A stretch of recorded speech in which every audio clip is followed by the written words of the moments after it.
Canadian Supreme Court judge has authorized a lawsuit against the manufacturer of the video game Fortnite by some parents saying that the game is too addictive.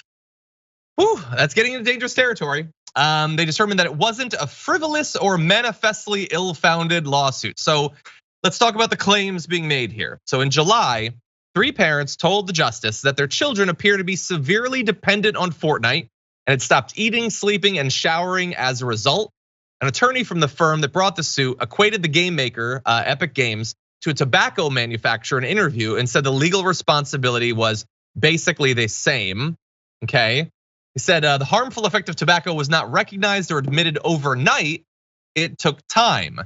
And look, I am a very long time video gamer from back when I was that sort of kid. I have played quite a bit of Fortnite myself.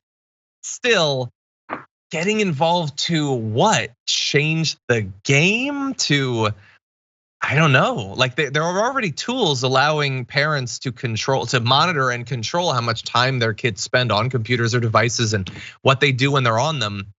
I don't know about this as a lawsuit, but I'm open-minded. Viviana, what do you think about this? What? John, let me kill this one guy. Stop. God. Would you please shower? It's been weeks.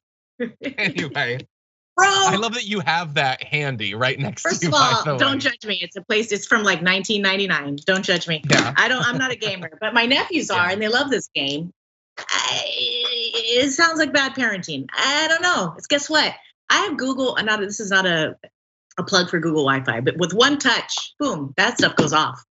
You don't want I can just go boop, and I tell my nephews when they're playing, 5 more minutes. And they, and I go, well, say goodbye to your friends, do what you gotta do, you got 5 minutes. And then it goes off, and then they go and do whatever. It's real easy. So I don't understand. What if you're in a match in Fortnite and you have your 5 minutes, but then like you're in the top 10 and you can finally get a victory royale? Are you really gonna make the kid turn it off?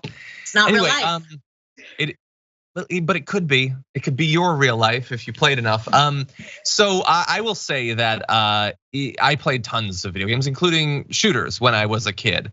If there had been Fortnite when I was a kid, I don't know what would have become of me, because it is far more engrossing and I would say far more addicting. And when I use that term, I don't mean clinically addicting. I mean, it is designed to get you to play as much as possible. And so the only thing that, again, I'm uncomfortable about the lawsuit, but the thing that I could see is they clearly at these companies are bringing in psychologists who have studied addiction and are designing their games to try to stimulate those same things. Again, it's never gonna be anything like heroin or whatever, but like chests that you can, like you pay money, you get random assortment of loot, that sort of, like that's a gambling thing. They know that, that's why they put it in there.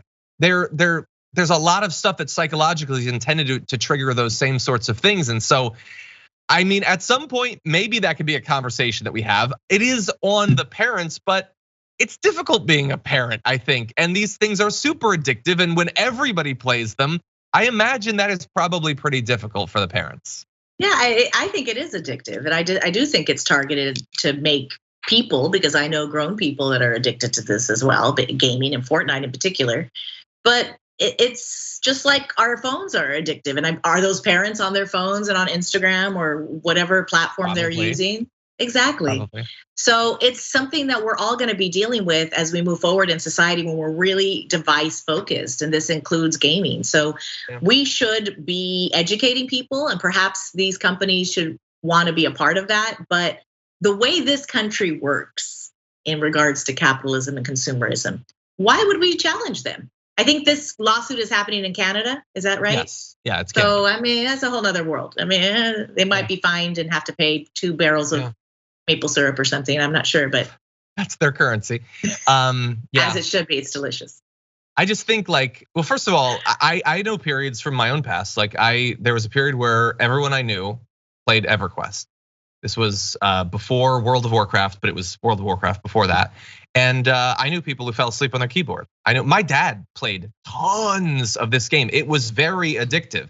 That was one of the early sides. Like I played things like Smash Brothers and GoldenEye and everything. And like, I played a lot of that. I mean, that's true. I stayed up till 4 in the morning playing Final Fantasy, and I wasn't even a gamer. It's so fun. Yeah, I mean, we had our little characters. I mean, this is old. This is late 80s. Like, this is, original console kind of stuff. But it is addictive, and this is the kind of thing that teenagers and young people are akin to. You know what I mean?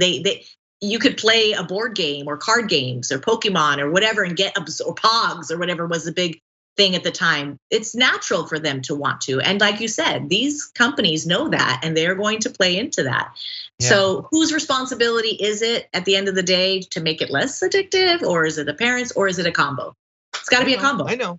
I just think like if they had first of all, in GoldenEye, you couldn't even play it online, but like if they had daily challenges to get you to play more and stuff telling you about what your friends are doing and like, oh, you play another couple matches, then you're gonna unlock an alternate outfit for Odd Job, and you could like then there's a new Christmas mode. Like, think about all of the extra stuff being layered on top of the same sort of gaming experiences. That just makes me a little bit worried going forward. It's intentional. They're great games. I love them, but yeah, no, it's totally intentional.